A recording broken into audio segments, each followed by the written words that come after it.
Hey, everybody, welcome to another episode of Thought Leaders. I'm your host, Chris Shang, and today we have Sasha Robinson, who is the VP of People at Trainual. Thank you so much for joining us. Thank you so much for having me. It's so happy to be here. Of course. Tell us a little bit about Trainual. I know we've had one of the co-founders on too, but we'd love to hear it again for those that missed that one.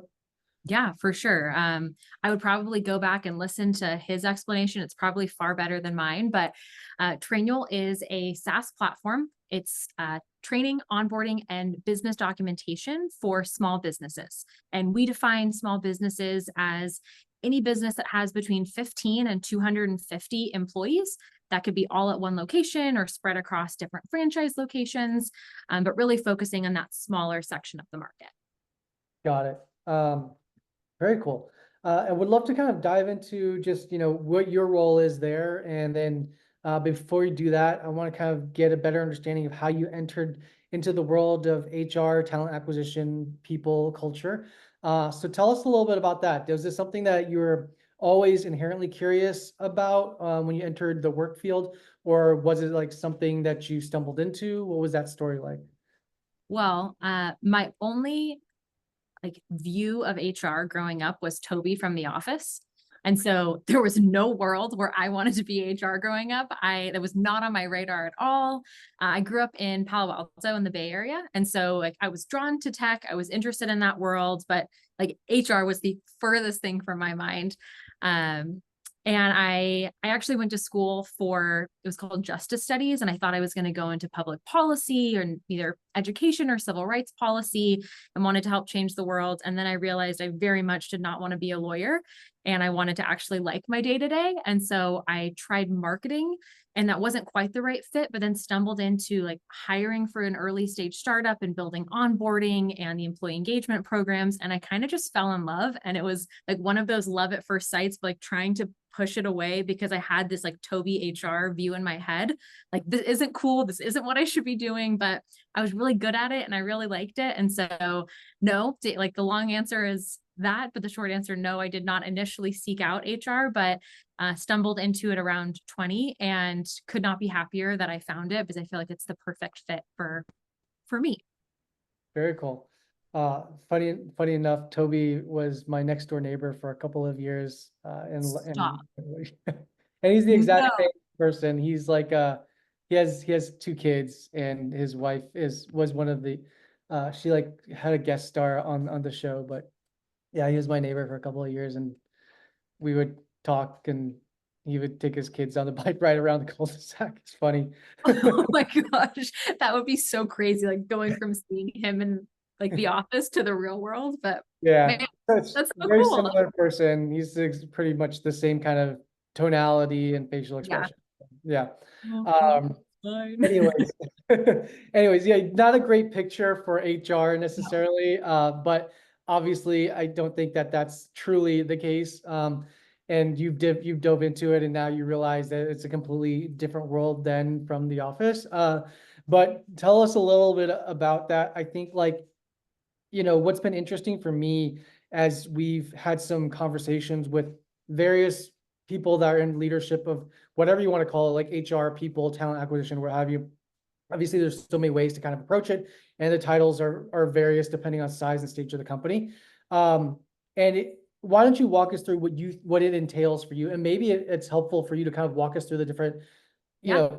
companies that you've worked with, because it's not just hiring and it's not just onboarding, but it's how do you then optimize for performance, right? Out of people, how do you figure out that in the very beginning when you bring them on, because the onboarding, the retention is so important for overhead of the cost of the big picture, right? And so how do companies do that? And I think that's an interesting caveat that I think most people, and probably you and I didn't necessarily know when we first got into this game, but that there's so many layers to it that goes into impacting the business unit economics of how companies run.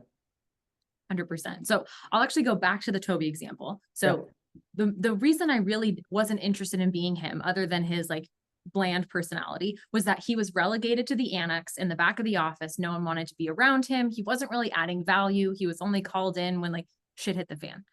And so when I was in my first marketing internship, I was at a tiny startup of 15 people reporting directly to the CEO. And I was sitting in all of the leadership meetings. He let me be this fly on the wall and was like, put me in, coach, like, let me take notes. And that's when I started to realize there were all these people issues. Like, we're losing our salespeople. We haven't identified the right profile. We don't have a like consistent process. And so like, that's when I started to pick up on things. And so I got to then like transition into this people ops role, reporting to the CEO and partnering really closely with our COO.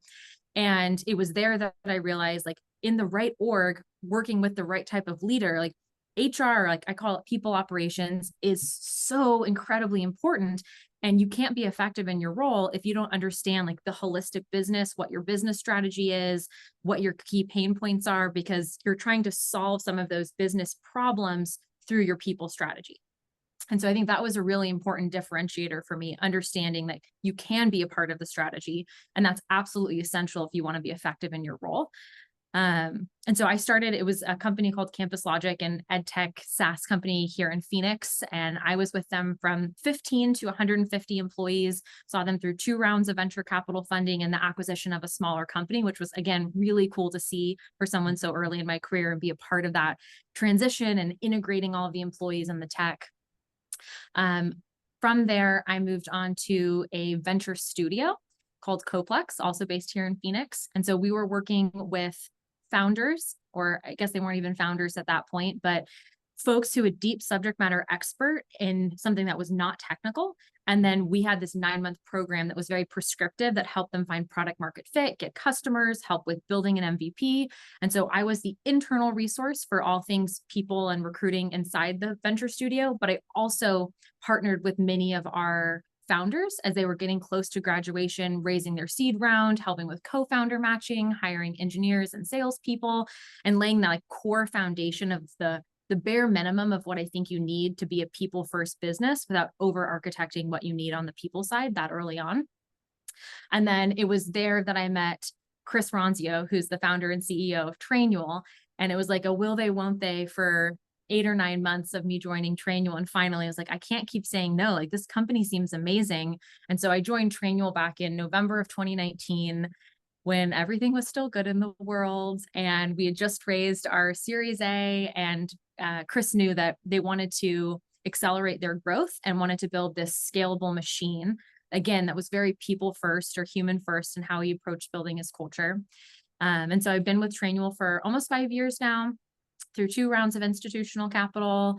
It's been a rocky 5 years between COVID and the Great Resignation and the SVB banking crisis. Like, been put through the ringer, but we've come out on the other side and we're feeling really good. But my role now encompasses everything from the employer brand, so partnering with marketing on how do we communicate who we are, what our culture is like, our recruiting funnel and that pipeline, onboarding, ongoing people management, learning and development, performance, compensation strategy and execution, our benefits management, the office, strategic planning, internal comms, our retreats and all of our events. So my role is very broad, which I love because it means I get to touch so many different areas of the business.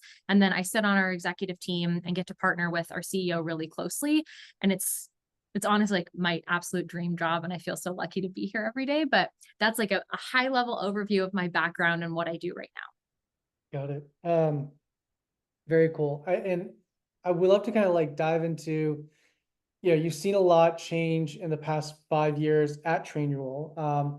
But even like, I think going a little bit further back, I feel like, we went through this very bullish period in SaaS and in tech overall, right? And I think you mentioned too, pandemic and then SVB situation.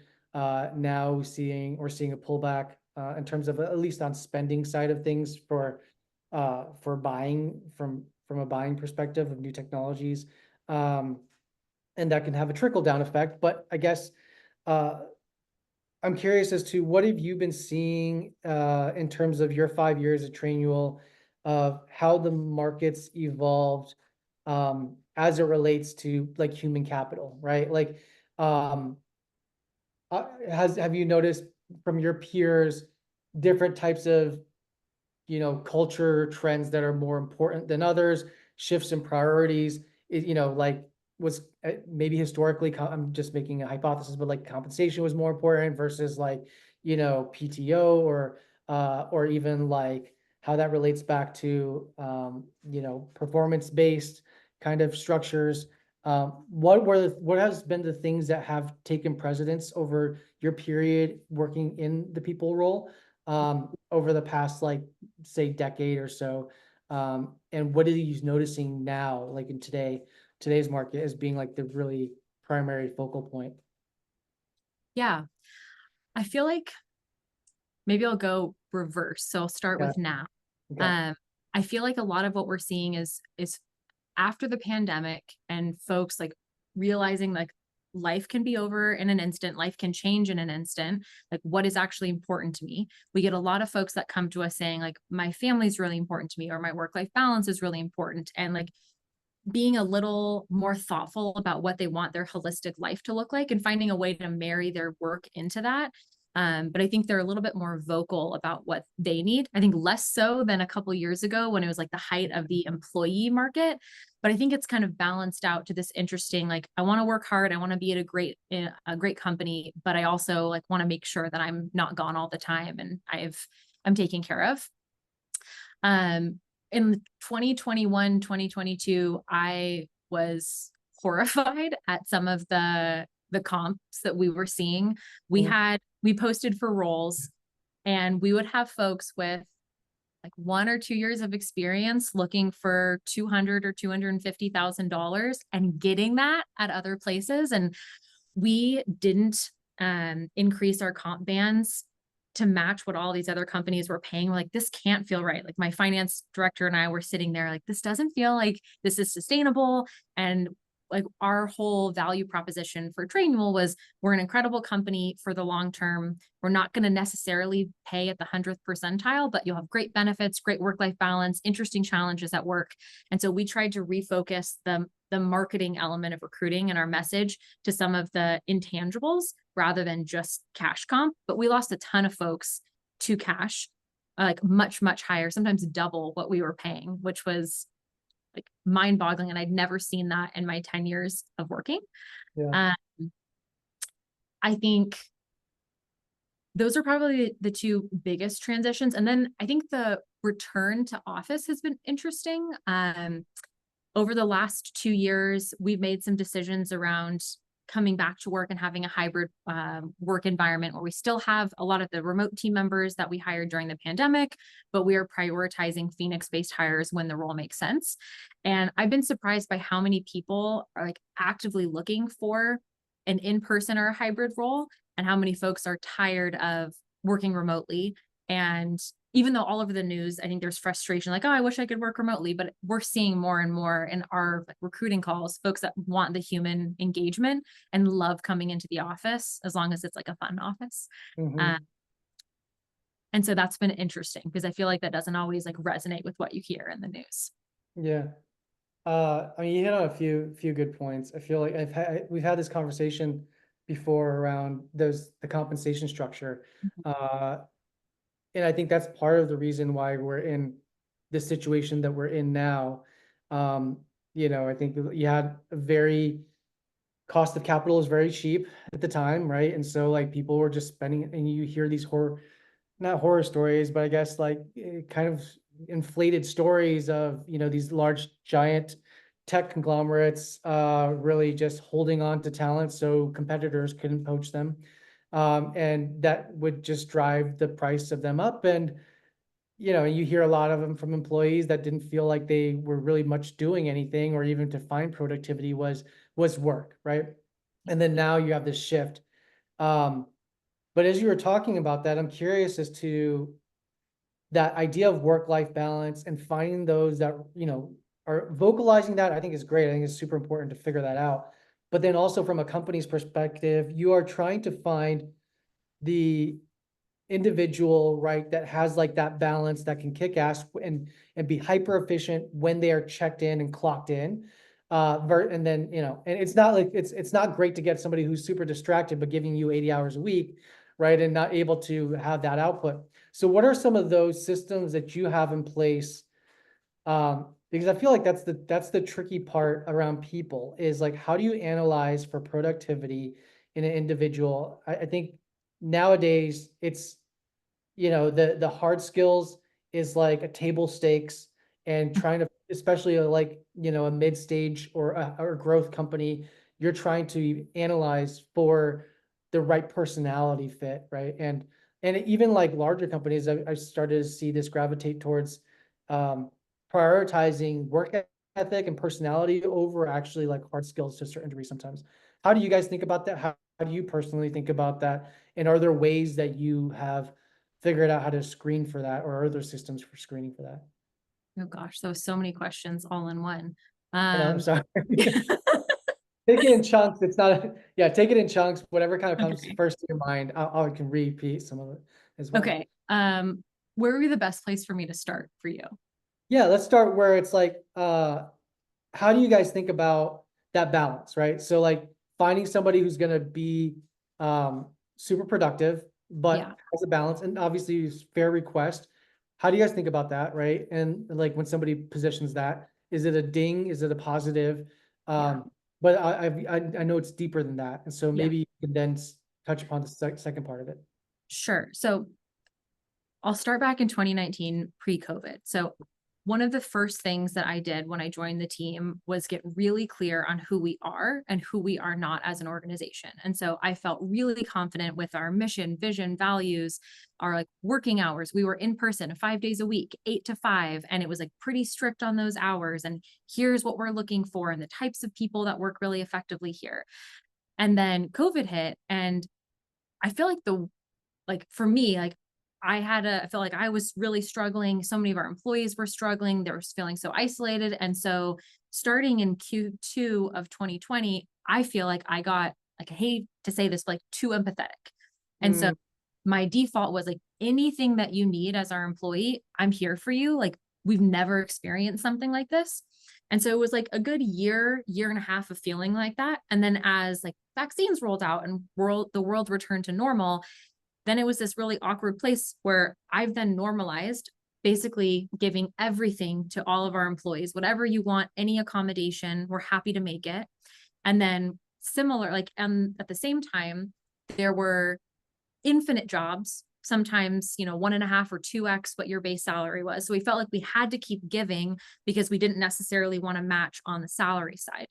And so I felt like through the end of 2022, I was very dissatisfied with like the state of our culture, and I couldn't quite pinpoint why. I was like, I feel like there's a little bit of entitlement, but I almost feel like I'm the one that's responsible for this because I've enabled it for so long from a good place, but like yeah. it should have right sized.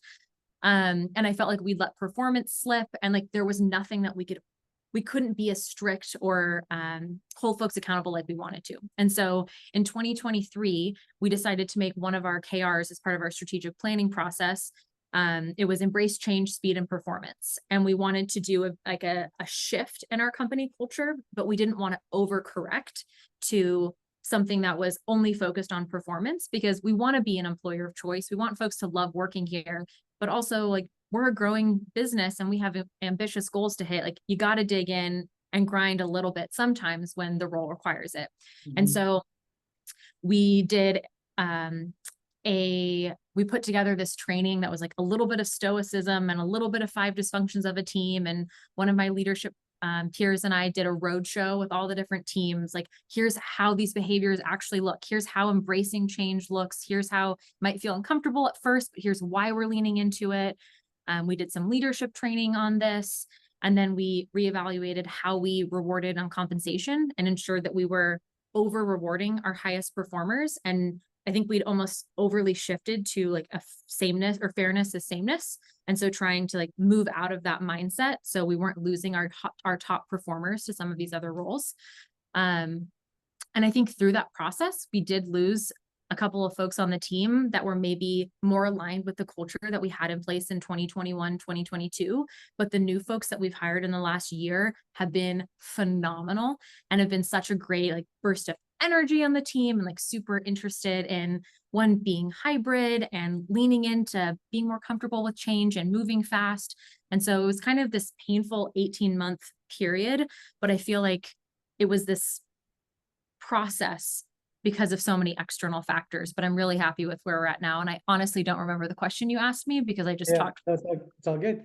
I have mine. So the second part of the question was just around, and maybe you kind of answered it, but it's like screening for optimization and Yeah. performance, right? And uh, I mean, you mentioned that, yeah, there's a pandemic and first time we're going through something globally like that. And and I think you were definitely in a correct mindset, and at least on that, even on the extremity case of that being more overly empathetic, but then right sizing it, right, and going through that process, and then be able to now put yourself in a position to do so, maybe a little bit more higher degree of urgency than you would have liked, but in that second time of like right sizing, and what were kind of like the things that you knew?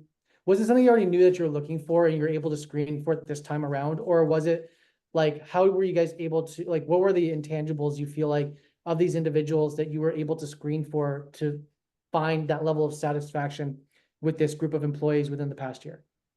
So we did an audit. We looked at our performance ratings for the entire company over a couple different cycles and audited who were consistently our top performers and what were the traits or attributes that made them so exceptional. And Mm, we looked at our most tenured employees. Why were they still with the team? Why did we love them? What value were they adding? Um, and so we were able to isolate a couple things that way and things that we thought were unique to Trainual. One, the folks that were let go, so the folks on the lower end of the performance side, really struggled to communicate in writing and verbally, and we're not interested in a highly social culture. And Trainual is somewhere like you don't have to be an extrovert to love working here, but you have to be an excellent communicator. And that was something where like, I think people can learn that, or we want like different ways of thinking and operating, and that's probably okay. And that's a value add. And we found that there was so much friction with that one thing. And so we implemented writing tests, whether it's within a project or we're evaluating their email and text communications to ensure like they're thoughtful, they're responsive, they're very quick. So that was like one random thing. And then for us too, like we hired more junior folks during the pandemic, trying to find talent that fit within our bands, that fit for the roles we were looking for. And we realized that most junior folks struggled to keep up with the pace, given that we were asking them to do more of a senior role. Like the role didn't change, just the like level of excellence at which they performed changed. And so we shifted to hiring more senior folks that were excellent communicators. And then we got a little bit more disciplined and competency-based hiring for every role, clear questions, clear projects, and then getting comfortable saying no. Like there were some times that we would say yes, or we'd even give someone an extra interview to try to like, maybe there's something there that we're missing and we want to love it. And we found that of the people that we hired that we gave an extra interview, almost all of them were let go within their first year. And so mm, it's like trying to push this thing because we weren't seeing it in the normal interview process. And so just getting more comfortable saying no to good but not great hires, even if they were a great fit culturally and like we would love to work with them, but like they weren't going to 10x that role. super interesting. Um, I feel like that's you very clearly described where like growth companies encounter like that bottleneck and then how they overcome it, right? I mean, it's part of, I think, the scaling process of like figuring out how to properly assess people. But you have to go through and then you have to audit yourself to figure that out. I'm Next question is kind of around, how did you guys go about discovering that process, right? Like, was that something that you had seen before? Did a mentor kind of advise you through it? Was it through upskilling yourself, talking to peers, whatever that was? How did you think about doing that at the time? The Or was it just something like looking internally and be like coming up with an idea solution?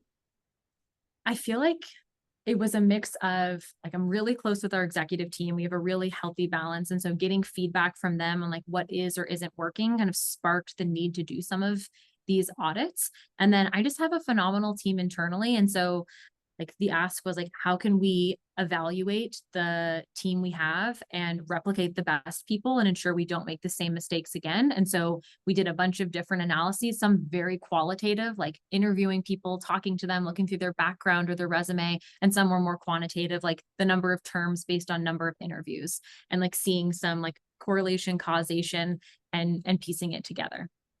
Interesting.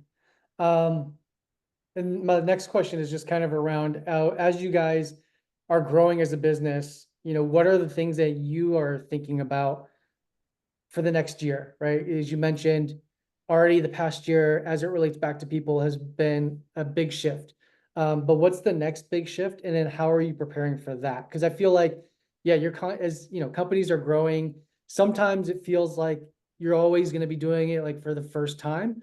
Yeah. And there's always a way also to try to mitigate that loneliness feel by like trying to cling to others that have already gone through a version of that and having those conversations with them, to at least like be on the lookout for certain red flags. But I don't know if how you're thinking about it, or how as you evolve in your role as well, like how do you feel like you can continue to be a high contributor as the company grows and as you guys are looking to scale the types of people? Yeah. Okay. So first part of the question was around, like over the next 12 months, what do I anticipate some of the challenges being with the team? Well, we just crossed the 100-person threshold, which was a really exciting moment. And I felt like the biggest shift internally was when we crossed like 50, 60 employee mark, because it stopped being everyone in the same room in the office being able to make decisions together, like a quick meeting. And it was like, you don't need to know anything about that department or project. And like, you got to focus here. And so it was at that point we rolled out these 15 decision-making principles to help folks make decisions without Chris or myself in the room. And so I felt like that helped a lot. And we've navigated that like bumpiness to get to like a more sophisticated organization, but we're still only 100 employees. And so I think I get nervous as like we've been growing really fast, and I'm excited to add headcount, especially to teams where they have like 10 to 20 of folks in the same role.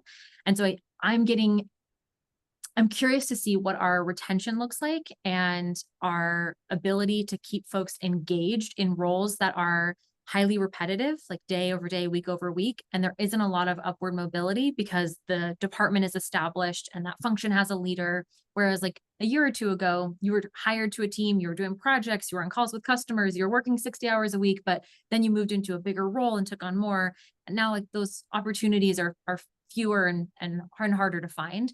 And so we've had incredible employee tenure over the last 6 years that we've been in business. And so I think that like, is there going to be higher turnover in these more repetitive roles? How do we keep them engaged? And if we do lose them, which might be the right thing to do for them and us, how do we ensure that doesn't impact morale and the team if we see like a revolving door on some of those teams? Mm-hmm. Um, Interesting. And then the second part was just more so of how do you prepare for some of these possibilities? Obviously, you can't predict the future, what it actually is going to turn out to be. But as you mentioned, like thinking about retention, right? And that being a priority over the next year. Um, where do you go to, or how are you thinking about upskilling yourself or finding a best practice for a similar size stage company as you guys are, same maybe growth trajectory, but somebody that just graduated from there? How do you look at learning to maybe be a little bit more um predictive versus like responsive? Totally.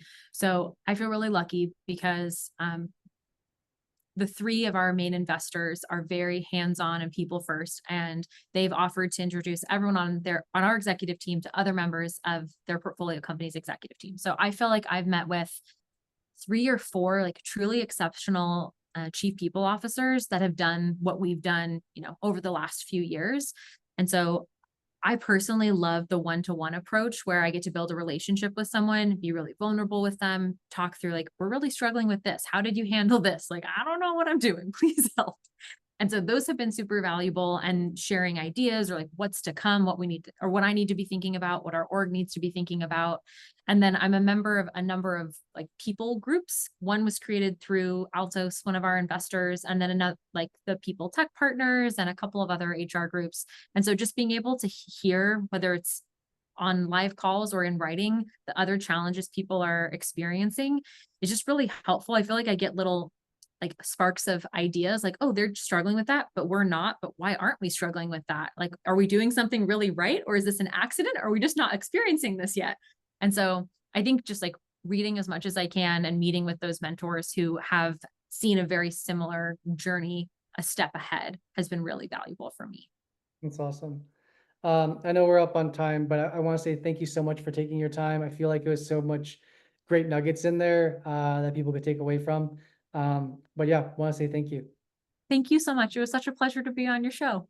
Of course, thank you so much.